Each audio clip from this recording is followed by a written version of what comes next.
వేదానాం సామవేదోస్మి, వేదములు యందు సామవేదమును నేనే అని గీతాచార్యుడు ప్రకటించాడు. गीताचार्य यानी भगवान कृष्ण ने घोषणा की, वेदों में मैं सामवेद हूं. సామ్న ఉద్గీతో రసః అన్నది చాందోగ్యోపనిషత్తు. छांदोग्य उपनिषद ने घोषणा की कि सामवेद के माध्यम से बुद्धि के रस यानी सार की अनुभूति की जा सकती है. సామవేదమునందు రసస్వరూపమై, ప్రేమస్వరూపమై, దివ్య స్వరూపమై ప్రకటమవుతున్నది ఈ సామవేదం, ఓంకారము.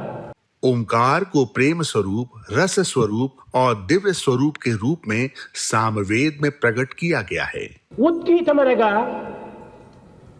ప్రణవమి. उद्गीत का अर्थ प्रणव है. సామవేదమునకు ప్రణవమే రసము, ప్రణవమే ప్రాణము. प्रणव ही सामवेद का रस और प्राण है. ఓంకారం సర్వవేదానాం, సర్వవేదములు ఎందుకులను ఓంకారమును ప్రధానమైనటువంటి యొక్క దృష్టితో ప్రకటితం చేసింది. ओंकार ही समस्त वेदों का सार है, इस दृष्टि से भी व्याख्या की गई है. దీనిని బట్టి ఓంకారం అనేటువంటిది ఎంత ఉత్కృష్టమైనటువంటిదనియు, ఎంత పవిత్రమైనదనియు, ఎంత ప్రధానమైనదనియు దీనిని అర్థం చేసుకోవాలి.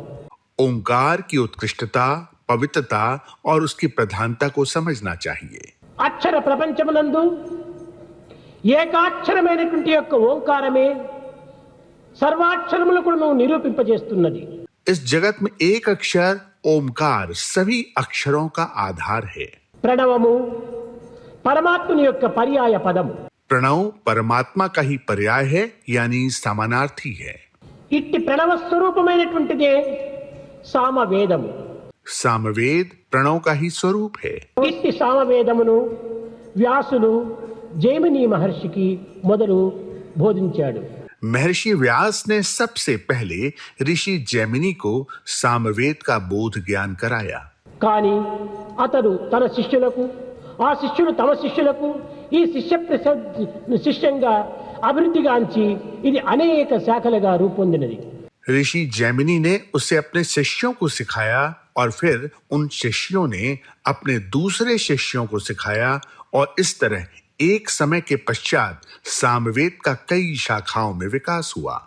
సహస్ర శాఖలు కలిగినటువంటి ఈ యొక్క సామవేదము నేటికి కాలగర్భంలో కలిసిపోయి కడకు 3 శాఖలు మాత్రమే నిలిచి ఉన్నవి. सामवेद जिसकी 1000 शाखाएं थीं, कालांतर में लंबे समय के बाद इसकी 997 शाखाएं खो गईं और केवल 3 शाखाएं ही मानवता के लिए अब शेष हैं. కౌధిమ అనేటువంటిది ఒక శాఖ, రాణాయని అనేటువంటిది రెండవ శాఖ, జైమిని అనేటువంటిది మూడవ శాఖ. कौथुमा, रानायनी और जैमिनी ये 3 शाखाएं हैं. ఈ కౌధిమ అనేటువంటి శాఖ ఈనాడు గుజరాత్లో నాగర బ్రాహ్మణుల యందు ఇది నిబిడి ఉంటున్నది. सामवेद की कौथुमा शाखा आज गुजरात में नागर ब्राह्मणों में प्रचलित है. నారాయణి అనేటువంటి యొక్క శాఖ, రాణాయని అనేటువంటి శాఖ కేవలము మహారాష్ట్రమునందు ఇమిడి ఉంటున్నది. रानायनी शाखा केवल महाराष्ट्र में प्रचलित है. ఇంకా మిగిలినటువంటిది జైమిని శాఖ, ఇది కర్ణాటక రాజ్యములో ప్రకటితం గావిస్తున్నది. एक बची हुई शाखा जैमिनी है, यह कर्नाटक राज्य में प्रसिद्ध है. ఈ కౌధిమి, రాణాయని ఈ 2 శాఖల లోపల ఎక్కువ భేదాలు ఏమాత్రము కనిపించవు. सामवेद की कौथुमा और रानायनी शाखा में कोई विशेष अंतर नहीं है. హా వు రా ని అనేటువంటి పదములకు ఇది కౌధిమి శాఖ ఈ విధంగా వచ్చిస్తే వల్లిస్తే, రాణాయని అనేటువంటి శాఖ ఆవు రాణి అని అన్నిటికీ దీర్ఘములిస్తూ వస్తుంది. कौथुमा और रानायनी शाखाओं में अंतर को ध्वनि के माध्यम से स्पष्ट किया जा सकता है. कौथुमी शाखा में सामान्यतः एक अक्षर हा, हु, रा और नी का उपयोग करते हैं और रानायनी में अक्षर आ, वु, रा, नी का उपयोग करते हैं। అనగా దీర్ఘములతో కూడినటువంటిది రాణాయని.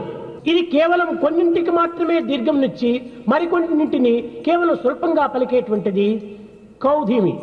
रानायनी शाखा में कुछ अक्षरों को विस्तार से लंबा करके उच्चारित किया जाता है, वहीं दूसरी तरफ कौथुमा शाखा में कुछ अक्षरों का छोटा उच्चारण किया जाता है।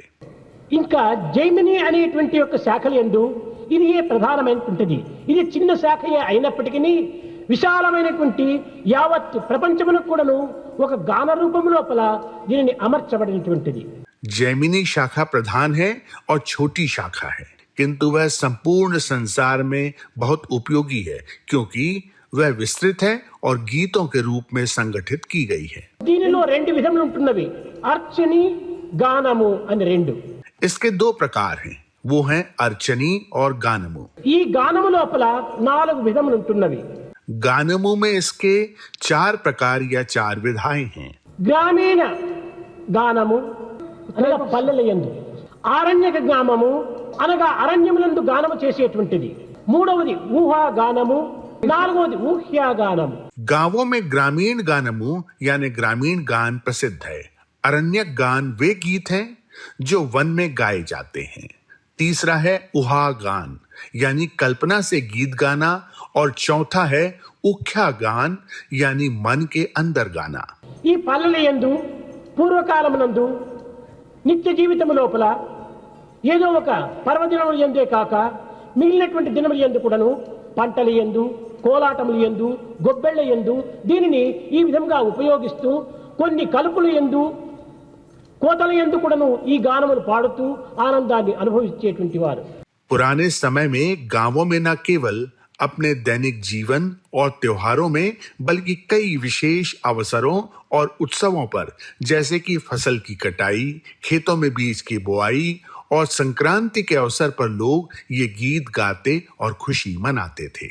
అరణ్యక గ్రామం అనేటువంటిది అరణ్య గ్రామం.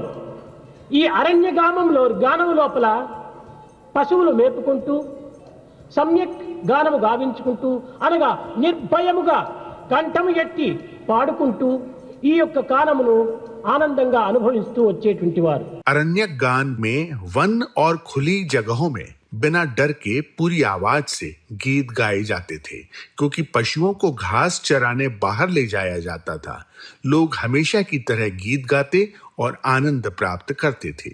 ఈ అరణ్యములందు కేవలము సహజమైనటువంటి శబ్దమునే శృతిగా భావించుకొని ఈ యొక్క చెట్ట రాపిళ్లనే ఒక తాళంగా విశ్వసించుకొని అడవుల యందు స్వేచ్ఛగా తాము భగవంతుని గానములు చేసేటువంటి వారు.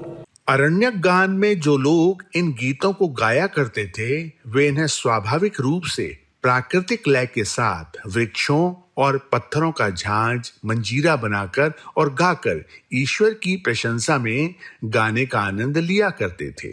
మూడవది ఊహా గానం, అవి ఈనాటి సినిమా గానములు. तीसरा है उहा गानम।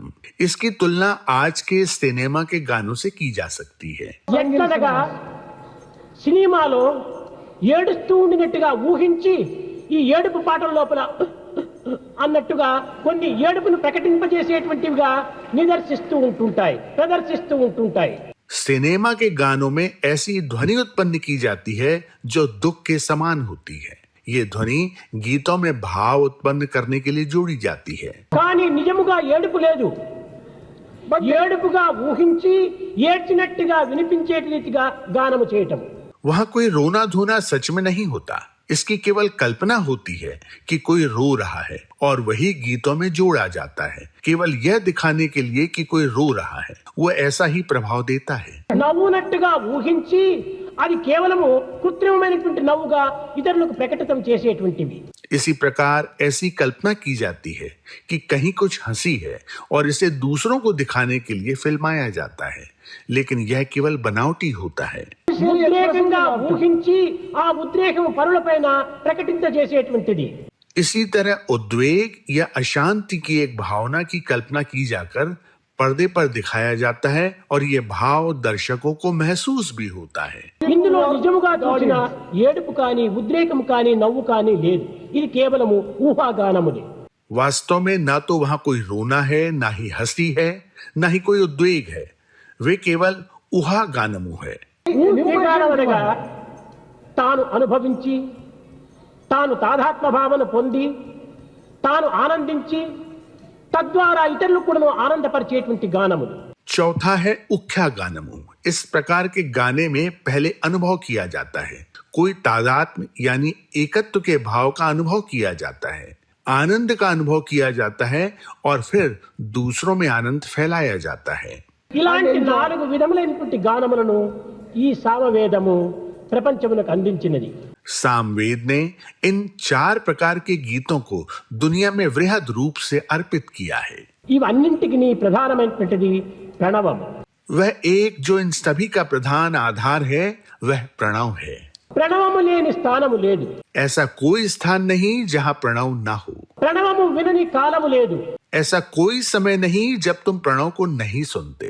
ఒక్క క్షణమైన నువ్వు ప్రణవమును విడిచి ఉండలేము। तुम एक क्षण के लिए भी बिना प्रणव के नहीं रह सकते। ప్రతి జీవుల యొక్క కణమునందు కూడాను ప్రణవమే ఉంటున్నది। प्रत्येक जीव के हर अणु में प्रणव का कंपन और प्रतिध्वनि होती है। సర్వత్రా ఉన్నటువంటిది ప్రణవమే। प्रणव सर्वव्यापी है। సర్వ శబ్దమునకు ప్రణవమే మూలాధారము। प्रणव प्रत्येक ध्वनि का मूल आधार है। అట్టి ప్రణవ స్వరూపమే బ్రహ్మమని కూడాను నిరూపించినది। यह भी सिद्ध किया गया है कि ब्रह्म प्रणव का ही मूर्त स्वरूप है। కనుక దీన్ని ఏకాక్షరం బ్రహ్మ అన్నారు।